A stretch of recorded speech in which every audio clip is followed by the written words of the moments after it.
अस्सलाम वालेकुम दोस्तों, welcome to my channel digital facility. दोस्तों, आज की इस वीडियो में हम जानेंगे आज के सऊदी रियाल के लेटेस्ट एक्सचेंज रेट के बारे में कि आज सऊदी अरब की कौन कौन सी बैंक आपको पाकिस्तान, इंडिया, बांग्लादेश और नेपाल रियाल ट्रांसफ़र करने पर क्या रेट देगी। तो फ्रेंड, वीडियो को लास्ट तक देखिएगा ताकि आपको पता चल सके कि आज कौन सी बैंक सबसे अच्छा रेट दे रही है। और फ्रेंड, डेली बेस पे सऊदी रियाल की अपडेट जानने के लिए चैनल को सब्सक्राइब कर दें और साथ में बेल आइकन को ऑल पे सेलेक्ट कर दें ताकि हर नई आने वाली वीडियो सबसे पहले आपको मिले। तो चलिए चलते हैं फ्रेंड वीडियो की जानब। और आज हम सबसे पहले बात करेंगे STC पे के बारे में, जो कि आज पाकिस्तान के लिए दे रहा है 62 रुपये 77 पैसे, इंडिया के लिए 20 रुपये 84 पैसे, बांग्लादेश 28 टका 29 पैसे और नेपाल के लिए रेट होगा 33 रुपये 68 पैसे। तो दूसरे नंबर पर देखते हैं अलराजी बैंक के रेट, जो कि पाकिस्तान के लिए दे रहा है 63 रुपये 01 पैसे, इंडिया के लिए 20 रुपये 94 पैसे, बांग्लादेश 28 टका 53 पैसे और नेपाल के लिए रेट होगा 33 रुपये 69 पैसे।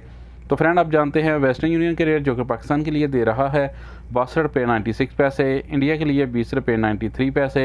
बांग्लादेश 28 टका 37 पैसे और नेपाल के लिए रेट होगा 33 रुपये 77 पैसे। तो फ्रेंड, अगर आज आप यूआर पे से पैसे ट्रांसफ़र करोगे तो फिर आज आपको पाकिस्तान के लिए रेट मिलेगा 62 रुपये 66 पैसे, इंडिया के लिए 20 रुपये 77 पैसे, बांग्लादेश 28 टका 33 पैसे और नेपाल के लिए रेट होगा 33 रुपये 72 पैसे। तो फ्रेंड, आप जानते हैं फौरी बैंक के रेट, जो कि पाकिस्तान के लिए दे रहा है 62 रुपये 80 पैसे, इंडिया के लिए 20 रुपये 94 पैसे, बांग्लादेश 28 टका 43 पैसे और नेपाल के लिए रेट होगा 33 रुपये 60 पैसे। तो फ्रेंड, इसके बाद हमारे पास हैं इंजाज़ बैंक के रेट, जो कि पाकिस्तान के लिए दे रहा है 62 रुपये 86 पैसे, इंडिया के लिए 20 रुपये 99 पैसे, बांग्लादेश 28 टका 40 पैसे और नेपाल के लिए रेट होगा 33 रुपये 70 पैसे। तो फ्रेंड, अब हमारे पास लास्ट में है SNB क्विक पे के रेट, जो कि पाकिस्तान के लिए दे रहा है 61 रुपये 38 पैसे, इंडिया के लिए 20 रुपये 62 पैसे, बांग्लादेश 28 टका 42 पैसे और नेपाल के लिए रेट होगा 33 रुपये 34 पैसे। तो फ्रेंड, ये थे आज के सऊदी रियाल के लेटेस्ट एक्सचेंज रेट।